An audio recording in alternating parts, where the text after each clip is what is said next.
Hi kids, this is Zeidie. Join me as I explore parshas Behar and Bechukosai. In this week's parsha, Hashem commands Moshe regarding the Shemitah and Yovel years. Every 7th year is a Shemitah year, when it is forbidden to work the land in the land of Israel.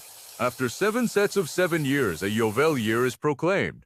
During Yovel years, all the laws of the Shemitah year apply, and in addition to the Shemitah laws, all slaves are set free, and all lands revert to their original owners. We are commanded to conduct business ethically.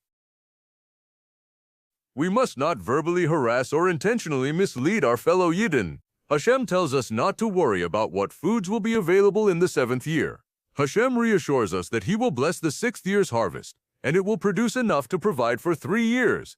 We are commanded to assist fellow Yidden by coming to their aid before they become financially ruined and dependent on the help of others.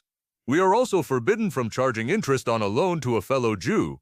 We are commanded to treat Jewish slaves respectfully, never subjecting them to demeaning labor. The Torah describes the redemption process for a Jew sold into slavery to a non-Jewish master. Either the slave himself or one of his relatives refunds the master the amount of money for the years remaining until the Yovel, when the slave will go free, even if he were not to be redeemed. The Torah reminds us about the prohibition against idolatry, and the requirement that we observe shabbos and treat the Mishkan properly. We are promised incredible brachos if we diligently study Torah and observe the mitzvot. The blessings include plentiful food, timely rain, security, peace in the land, the elimination of wild animals from the land, incredible military success, an overabundance of crops, and Hashem's presence will be revealed in our midst. Then the Torah describes the severe, terrifying punishments which will be the Jews' lot if they reject Hashem's mitzvos. The punishments include disease, famine, enemy occupation of the land, exile, and desolation of the land. The non-observance of the Shemitah year is singled out as the reason for the desolation of the land. Hashem then promises us He will never utterly forsake us even when we are exiled in the lands of our enemies. We now discuss gifts that people can bring to the Mishkan.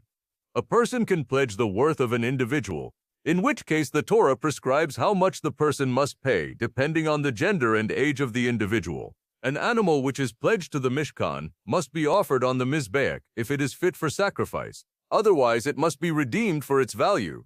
If the owner chooses to redeem it, he must add 1/5 of its value to the redemption price. The same rule applies to a house which is pledged to the Mishkan. The Torah discusses giving land as a donation to the Mishkan.